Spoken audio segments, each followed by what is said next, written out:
Okay, welcome to my new YouTube series called Back2Albums, where we discuss albums as art forms.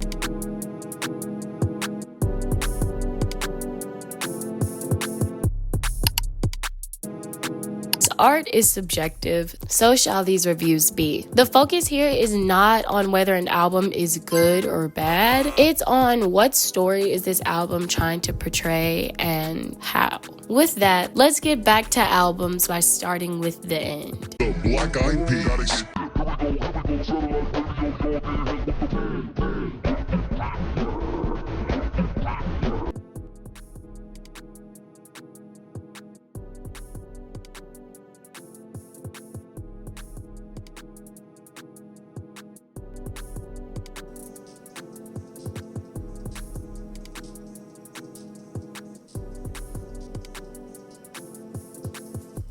After listening to that song, I think it's like a great scene setter, especially in the context of the time. Electronic and rap weren't being mixed so casually, and I think due to this album, that is one of the reasons that they are currently. But I think it really sets the scene. Like, you know, the album's called Energy, The Energy Never Dies, and I think it came in like, it kind of reminded me of a way that just, even though we may not be aware of it, and I hope that like this makes sense, vibration is always happening. Like, atoms are always vibrating at things just because it's how like science and like all that shit works. Like, atoms vibrate. The intro kind of just reminded me of like that feeling of the constant this, even though we're moving and going around, like how the earth is spinning even though we don't feel it spinning. It kind of like reminds me of that, like the. And then I think it just kind of went into saying like, this is where we're going, this is what we're setting, this is the future, but we are the future because the energy has never died, it's always continued. But I think it was a great scene setter. It was a great exposition. Let's go into Rock That Body.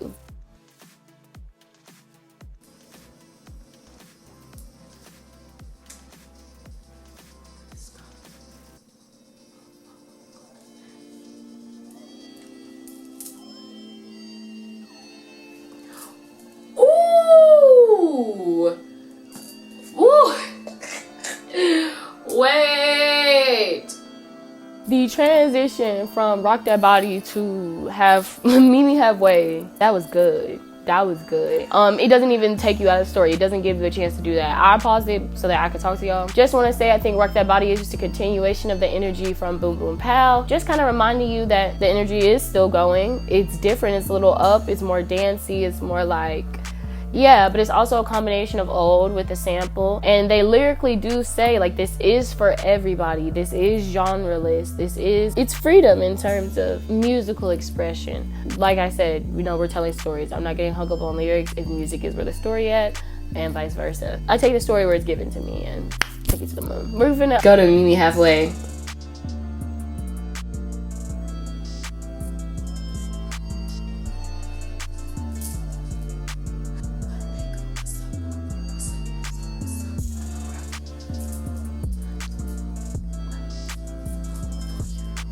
Girl, I travel around the world and even sell the 7 seas. Cause girl, I want you right now. What you mean by that?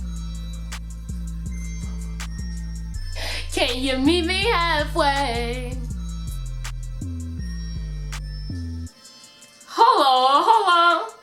Cause wait, they came in cranking. But I think this was the greatest place to start off on. Meet Me Halfway. I subjectively love songs like, I ain't even gotta say that because I told y'all it was gonna be in the intro. I love songs that really know how to depict yearning and like a pleading of sorts, and I think this song is one of them. It's one of them. The writing is so good, and it also introduces a love story into the album that, at least from what I just listened to, I don't think was there before in terms of love, a physical love for somebody or something. She says, my heart can only go so much, like you have to meet me somewhere, and we see her multiple suitors say like, I'm gonna meet you. They all are, and I can remember the video pretty good, coming from, you know, just different spaces in time and different spaces across the universe. They're all coming to, you know, meet with her. And do they end up meeting with her? I don't remember. I can't remember. But I feel like the end of the song would have you to believe that almost you are on the journey of meeting someone halfway, like the spaceship or time or space or wind or whatever, you know, that sound effect was supposed to be.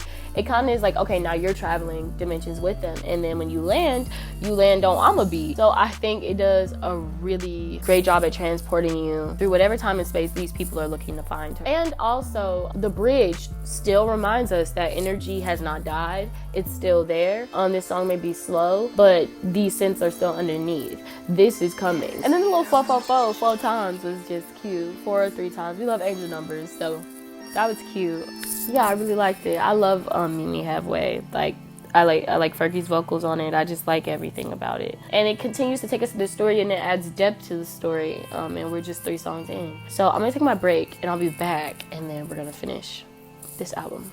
Okay, we're recording. So I had to take one of these because imposter syndrome was beating me up, and I was self-sabotaging and not finishing the video. But now I'm here and I'm back, and we gonna finish it, and I ain't gonna let nothing get in the way. So when y'all see this and you made it to this part of the video, you know, comment something, like, encourage me. I don't know. Yeah, that was hard. But we finna go back in with I'ma Be after Meet Me Halfway, the lovely love story. I love the synths right there. Like, Ascension makes you feel like you finna travel dimensions. Oh shit, I landed. Wait, I'ma be me. Doing one-handed flips. I'm pausing everything. I don't know if you know, but what was she doing? Cause I'm gonna have to look at the timeline between when did that happen and when did she write this. Like, I love this part. What he do? Rich baby, what? Rapping like this is my job.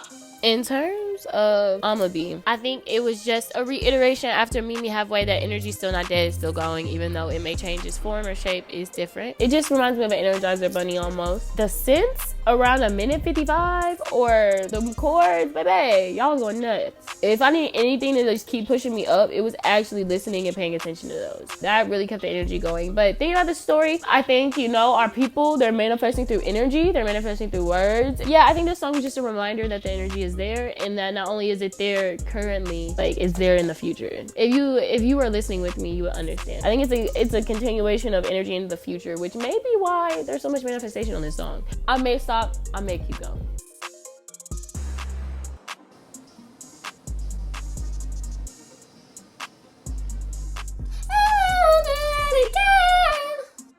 To gloss over very quickly, I think I Got a Feeling is kind of like what I'ma Be, what they wanted to do is happening in I Got a Feeling. Partying, the women, fame, the clothes, I think all of that is in I Got a Feeling.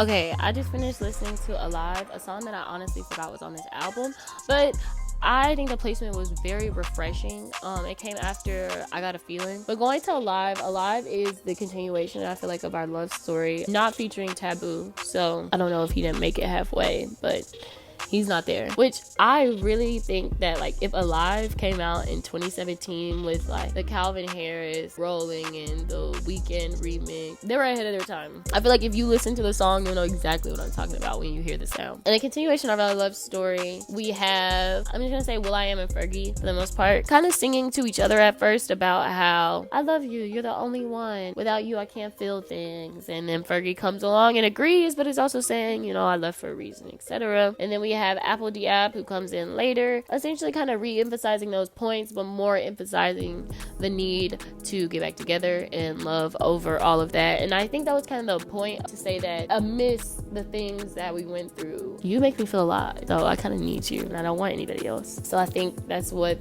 the purpose of that song is. And then we get into Missing You right after, which is very interesting. After Alive, we get Missing You. Like, do they not get back together? We're gonna find out. Do you want to say the instrumentation in Alive was nice. I think it helped carry the love story along, and it added a lot of texture and variety. And the last 30 seconds of the song, hey. I'm missing you. You're the number one, yeah, honey. Passion.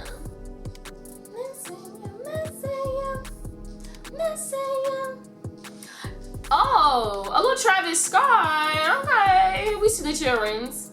I forgot the intro of that song. It's nice. I really think this song highlights Fergie's voice well. Not relevant, just a comment. Here we get the song of how our main antagonist Fergie is missing her love. Well, they say love, but we still have will.i.am and will.i.am communicating with her that they both love her, that maybe it's all the things you do that make me love you and all that stuff. One thing that I thought was interesting in terms of the story is that he does say, when I'm on shows and I'm on the road, missing you. So this could be the same character as before, or this could be will.i.am's personal thing, like, you know, my girl whenever I'm off tour, or Fergie could be the girl that, like, you know, whenever I am on tour, that could be her. I feel like our timelines between the love story and the I'ma be energy is still crossing over. I do think the energy has continued. I think it's just taking a new shape, and I think the transition from missing you to ringling almost made me mad that I had to pause and record this. Going back in.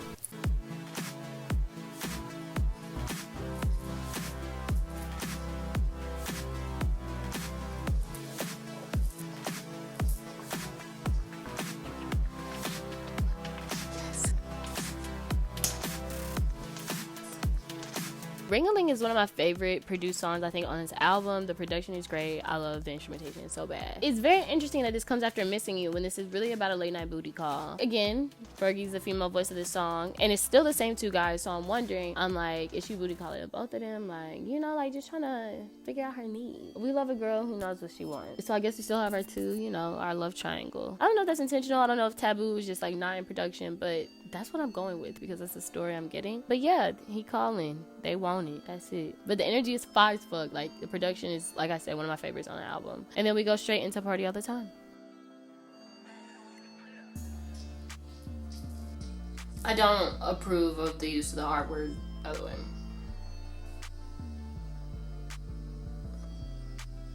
I'll never be easy.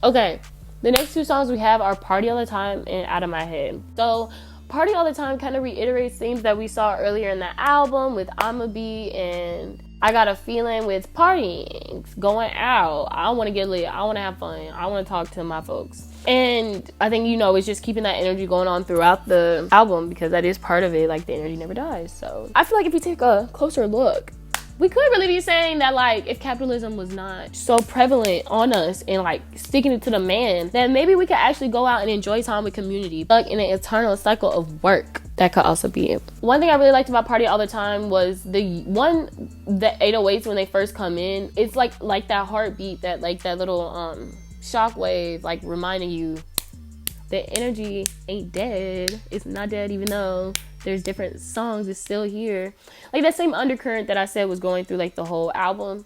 And I really like the combination of 808s and drum set. I think it kind of continuously shows how energy never dies, it just transforms. I think it's the same thing with music. It doesn't die, it just transforms. And if you listen, you'll know what I'm talking about. There was a lot of nice things in instrumentation throughout that song that I feel like pushed that storyline. And then next, when we get to Out of My Head, right? So I think Out of My Head adds a little interesting piece to our love story that we talked about before. Okay, so if I really just want to go on a loop and get, like, wild, we could say that, for example, when he was on tour, like, he was partying all the time. Both of them. I'll say both of them for right now. Specifically, though, leaning into the will.i.am character. He was partying all the time. I think maybe they broke up, or maybe they got into a really bad argument, because it seems like Out of My Head, they're like, you know what? Like, forget this. I'm finna go to the club. I'm finna turn up. I'm taking somebody home. I'm not doing none of that no more. So it seems like maybe the strain on the relationship with the touring and all that stuff, and meeting them halfway, and all that stuff,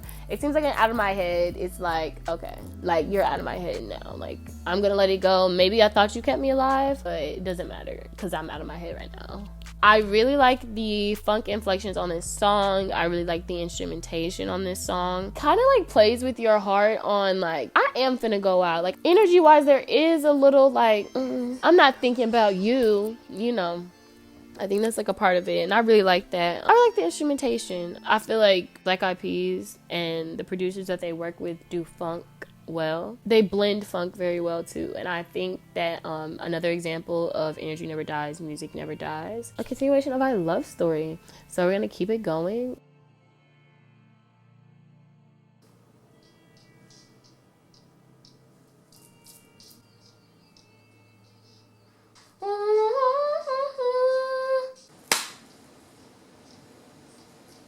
Electric City. I was close. Showdown is the song after. I liked it. It was really a big focus. Lyrically, it was a big focus on the technicality of music. But for it to be lyrically focused on EQ and stereos and bitches on my dick and shit like that, it was a very South American and African feeling song in terms of the beats, where they fill the pocket. So it's interesting thinking about getting to the basics of music, which, be real, African drums and call and response, and even the way that some of the lines were written were very open and rounded. Doing that while talking about the technicalities of music are just so interesting, especially when this song is about the transformation of music. I think even that within itself shows that. And just getting to the roots of that while also talking about the technicalities of EQ and producing and stereo and frequencies and hertz and all that stuff, I thought was so cool, because it's literally showing the transformation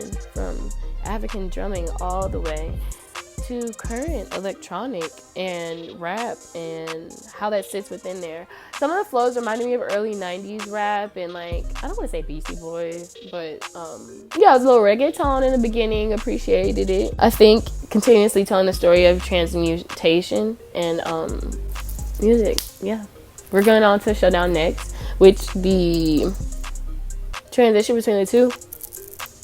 You know what I didn't think to think of? Is Electric City a real city?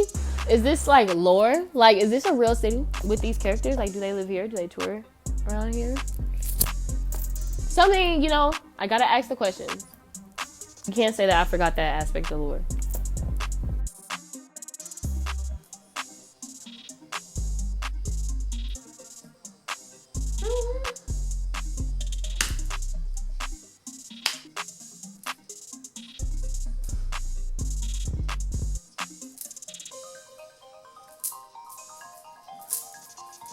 One, the song Showdown was a very electric. The song did really well at blending in rock music with electronic music. I thought it was really nice. The continuous highlight of the electric guitar. Again, the theme of transmuting and transforming music and it all being the same. What is genre? Something that we're seeing a lot of today. But I think that Showdown broke the fourth wall. Showdown was like, okay, like, you've been listening to this album, but now, like, what are you gonna do? Like, well, that's what it felt like. I mean, throughout the duration of the song. I think the song was like, hey, Black Eyed Peas, we here, like, we doing this shit. But then it was like, you're here.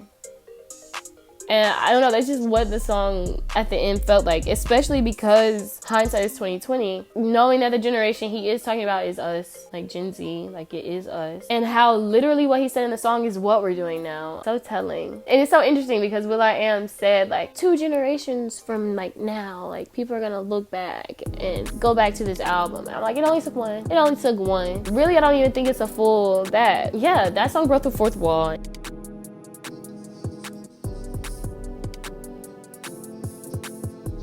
Can't wait, man. I sure can't wait. And going into the now generation song, it's really like an electric country song, at least from what I've heard so far, and it's just so interesting hearing this that came out so early, combating the concept of genre, and it's still a battle that we're dealing with almost 20 years later. I want to say this is ahead of its time, but I also feel like we're behind on ours. I think it's a mixture. It's very interesting. I think when we get into recessions, we cling to art and we express things through art that people would usually express through consumerism. And I find it interesting that this was released in the year it was released and what was going on with the recession at that time, or maybe about to be going into a recession. I was a child, so I was vibing. And how we're in a recession now, I think it's so interesting, and and the themes that are being showed in this versus the themes that are being challenged and showed in art and music today. Because, you know, y'all know this. I haven't listened to this in a long time. I'm listening to this on camera with y'all. I didn't listen to it before.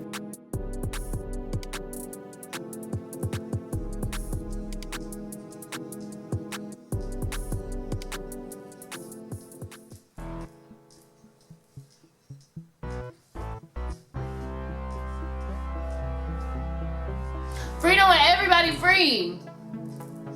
We ain't free till everybody free.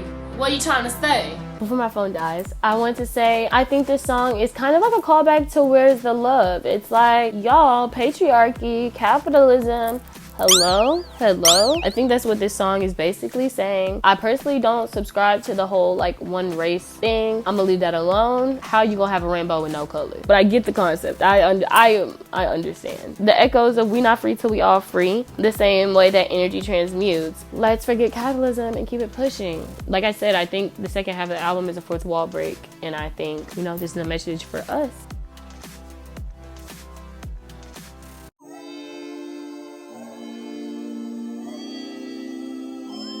I wish I could play bass so I could.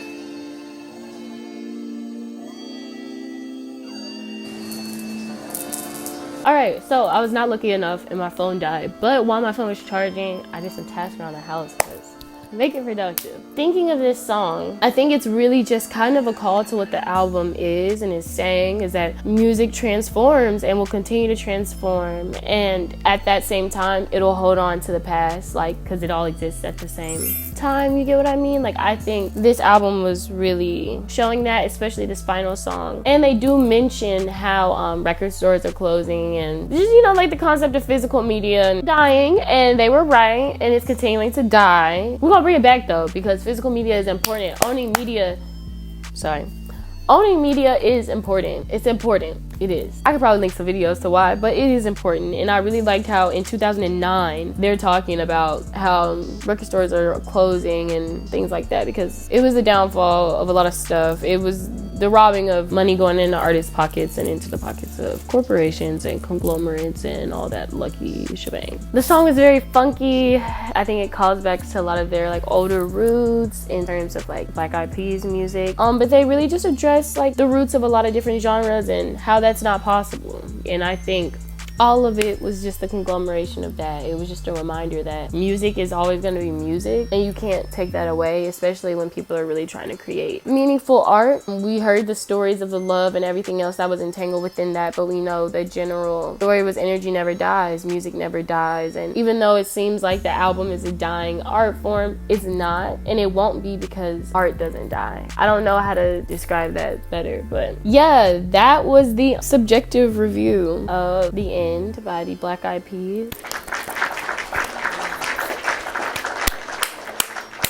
Thank you, Black Eyed Peas, for making it.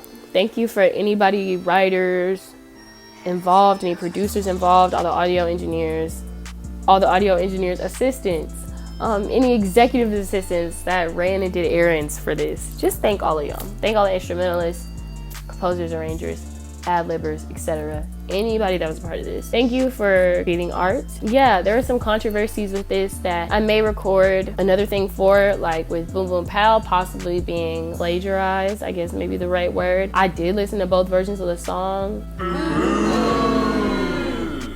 I for sure get what you're talking about. You know what I mean? I don't promote the use of the R word. They say it, I think, in one song, maybe two. I don't say that. I don't agree with it. That's everything, y'all. This is my first time doing this video. This is my first time, like, I didn't write a script. Everything is very just off the dome. So I hope that you follow me and you enjoy this journey of viewing albums as art forms, because they deserve to be treated as such, as people do when they look at paintings. Whether or not you like a piece or not doesn't mean the piece is good or bad. And art is subjective, beauty is subjective, time is relative. But capitalism prevails and we must squash it. So if anything that one tribe taught me and all this taught me, our generation, we're doing shit, we're gonna keep doing stuff. Free Palestine, free Sudan, free Congo, free anybody dealing with apartheid regime and anybody dealing with the colonialism of a land, well, from a land that ain't yours. Even free Hawaii, bro. Like, we breaking the shackles soon.